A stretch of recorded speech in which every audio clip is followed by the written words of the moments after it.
सहकार्यदर्शिಗಳಾದ ಶ್ರೀಮತಿ ಸವಿತಾ ನಂದೀಶ್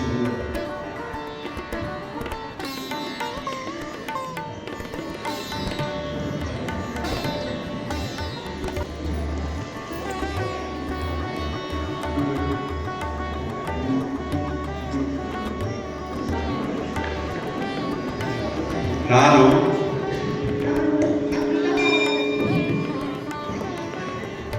ವೀರಶೈವ ಲಿಂಗಾಯತ ಮಹಾಸಭೆಯ ದಾಂಡೇಲಿ ತಾಲೂಕು ಘಟಕದ ಪ್ರಧಾನ ಕಾರ್ಯದರ್ಶಿ ಸಮಿತಿ ಸದಸ್ಯರಾಗಿ ದಿನಾಂಕ 26/7/2026 ಅಧಿಕಾರ ವಹಿಸಿಕೊಂಡಿರುತ್ತೇನೆ. ಗುರು ಹಿರಿಯರು, ಸಮಾಜದ ಮುಖಂಡರು ಹಾಗೂ ಸರ್ವ ಸದಸ್ಯರು ನೀಡಿರುವ ಈ ಜವಾಬ್ದಾರಿಯನ್ನು ನಿಸ್ವಾರ್ಥವಾಗಿ ಪ್ರಾಮಾಣಿಕವಾಗಿ ನಿಭಾಯಿಸುತ್ತೇನೆ. ಮಹಾಸಭೆಯ ಸಂವಿಧಾನದ ಗುರಿ ಮತ್ತು ಧ್ಯೇಯೋದ್ದೇಶಗಳನ್ನು ಈಡೇರಿಸುವ ನಿಟ್ಟಿನಲ್ಲಿ ಎಲ್ಲ ಒಳಪಂಗಡಗಳನ್ನು ಒಗ್ಗೂಡಿಸಿ ವೀರಶೈವ ಲಿಂಗಾಯತ ಸಮುದಾಯದ ಅಭಿವೃದ್ಧಿಗೆ ಶ್ರಮಿಸುತ್ತೇನೆಂದು ಪ್ರತಿಜ್ಞಾವಿಧಿ ತೆಗೆದುಕೊಳ್ಳುತ್ತಿದ್ದೇನೆ. ಶ್ರೀಮತಿ ಮೈತ್ರಾ ರಾಜು ಜಿಗಡೆ. ಶ್ರೀಮತಿ ಮೈತ್ರಾ ರಾಜು ಜಿಗಡೆ.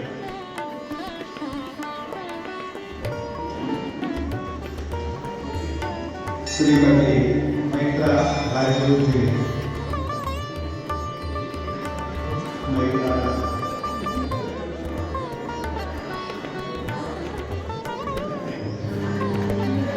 ಈ ಜವಾಬ್ದಾರಿಯನ್ನು ನಿಸ್ವಾರ್ಥವಾಗಿ ಪ್ರಾಮಾಣಿಕವಾಗಿ ನಿಭಾಯಿಸುತ್ತೇನೆ. ಮಹಾಸಭೆಯ ಸಂವಿಧಾನದ ಗುರಿ ಉಪಾಧ್ಯಕ್ಷ ನಾವು ಪ್ರಧಾನ ಕಾರ್ಯದರ್ಶಿ ನಾನು ಸಹಕಾರ್ಯದರ್ಶಿ ಅಖಿಲ ಭಾರತ ವೀರಶೈವ ಲಿಂಗಾಯತ ಮಹಾಸಭೆಯ ತಾಲೂಕು ಘಟಕದ ಸಮಿತಿ ಸದಸ್ಯರಾಗಿ ಈ ದಿನ ಅಂದರೆ ನಾನು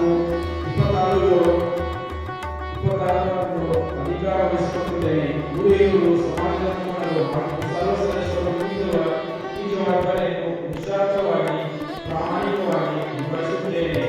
ಮಹಾಸಭೆಯ ಸಂವಿಧಾನದಲ್ಲಿನ ಗುರಿ ಮತ್ತು ಧ್ಯೇಯ ಉದ್ದೇಶಗಳನ್ನು ಈಡೇರಿಸುವ ಈ ನಿಟ್ಟಿನಲ್ಲಿ ಒಳ ಪ್ರಮಾಣಗಳನ್ನು ಒಗ್ಗೂಡಿಸಿ ವೀರಶೈವ ಲಿಂಗಾಯತ ಸಮುದಾಯದ ಅಭಿವೃದ್ಧಿಗೆ ಶ್ರಮಿಸುತ್ತೇನೆಂದು ಪ್ರತಿಜ್ಞೆಯಾಗಿ ಹೇಳಿಕೊಳ್ಳುತ್ತಿದ್ದೇನೆ. ಶ್ರೀ ಪ್ರಶಾಂತ್ ಸುಂದರ ಪಾಟೀಲ್ ಮತ್ತು ವೀರಶೈವ ಮತ್ತು ಲಿಂಗಾಯತ ಎರಡು ಬಂತು ಅಂತ ನಾನು ಹೇಳಿಕೊಂಡ್ರೆ ಇಲ್ಲಿ ಈ ಟೈಮಿದ್ರೆ ಆಗಿನ ಟೈಮಲ್ಲೂ ಕೂಡ ಇದು ಒಂದು ಗತಿ ಇಲ್ಲ ಅಂತ ಈ ನಮ್ಮ ಸಮಾಜವನ್ನ ಒಗ್ಗೂಡಿಸುವ ಸಲುವಾಗಿ ನಮ್ಮ ವೀರಶೈವ ಲಿಂಗಾಯತ ಸಮಾಜದವರು ಶೈಕ್ಷಣಿಕವಾಗಿ ಹಿಂದುಳಿದಿದ್ದಾರೆ, ಆರ್ಥಿಕವಾಗಿ ಹಿಂದುಳಿದಿದ್ದಾರೆ, ಧಾರ್ಮಿಕವಾಗಿ ಹಿಂದುಳಿದಿದ್ದಾರೆ. ಇವರೆಲ್ಲರನ್ನ ಎಚ್ಚರಿಸುವುದರ ಸಲುವಾಗಿ, ಇವರೆಲ್ಲರನ್ನ ಪ್ರೋತ್ಸಾಹಿಸುವುದರ ಸಲುವಾಗಿ 1904ರಲ್ಲಿ ಆನಕಲ್ಲಪುರ ಕುಮಾರಸ್ವಾಮಿಗಳು ಈ ಸಂಸ್ಥೆಯನ್ನು ಸ್ಥಾಪನೆ ಮಾಡಿದರು. ನಿಜನಾ? ಇದನ್ನ ಮೊದಲೇ ತಾಯಂದ್ರ ನೆನ್ಪಿಟ್ಟಿದ್ದಾರೆ. ಎದಕ್ಕೆ ಹೋಗಿದ್ದೀವಿ ಕಾರ್ಯಕ್ರಮಕ್ಕಂದ್ರ ಮೃತ್ಯುಂಜಯ ಮಠದ ಕರೆದಿದ್ರಮ್ಮ ನಮ್ಮಲ್ಲಿ ಹೋಗಿದ್ವಿ. ಅವ್ರೇನು ಮಾತಾಡ್ತಿದ್ದ ಊಟ ಮಾಡಿ ಬಂದ್ರಿ, ಸಂಡೆ ಅಲ್ಲ, ನಮ್ಮ ಮನೆಯವ್ರಿಗೆ ಗೋಳದಾಗ ಬರೀ ಒಂದು ಅಡುಗೆ ಮಾಡ್ಬೇಕು ನಮ್ಮ ಕಡೆ ಇವತ್ತೊಂದು ದಿನ ಆರಾಮಿದ್ವಿ ಅಂತ ಬಂದಿದ್ದೇವೆ. ಯಾಕಂದ್ರೆ ಕಳಕಳಿಯಿಂದ ಕೇಳ್ತೀನಿ ನಮ್ಮ ಮಕ್ಕಳಿಗೆ ಅಷ್ಟೇ ನಾನು. ಯಾಕಂದ್ರೆ ಈ ನೀವು ನಾವು ಇದ್ದಾಗ ಮುಂದೆ ನಮ್ಮ ಮಕ್ಕಳ ಜೀವನ ಅಷ್ಟು ಸರಳವಾಗಿಲ್ಲ. ಬ್ರಿಟಿಷರ ಕಾಲ ಅಂತ ಏನು ನಾವು ಓದ್ತಿದ್ವಿ ನೋಡು, ಬ್ರಿಟಿಷರು ಬಂದರು, ನಿಜಾಮರು ಬಂದರು, ಎಲ್ಲರನ್ನ ಹಾಕೊಂಡು ಬಡಿದ್ರು, ಅಂತಹ ಕಾಲಮಾನಗಳು ಮುಂದೆ ಬರೋದ್ರಲ್ಲಿ ಸಂದೇಹವಿಲ್ಲ.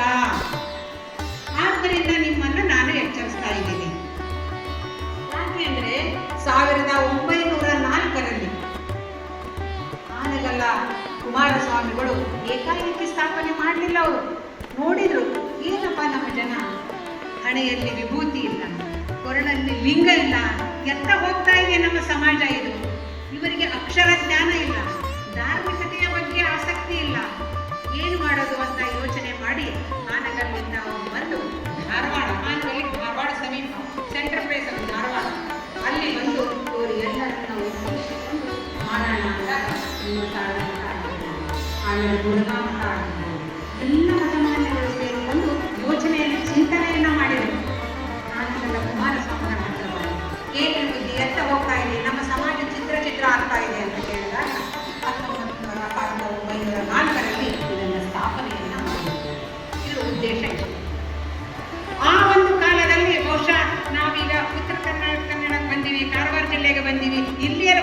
ಇಲ್ಲನು ಅನ್ನಬೇಡ. ಬಹುಶಃ ಬನವಾಸಿ ನಿಮ್ಗೆಲ್ಲರಿಗೂ ಗೊತ್ತೈತಿ.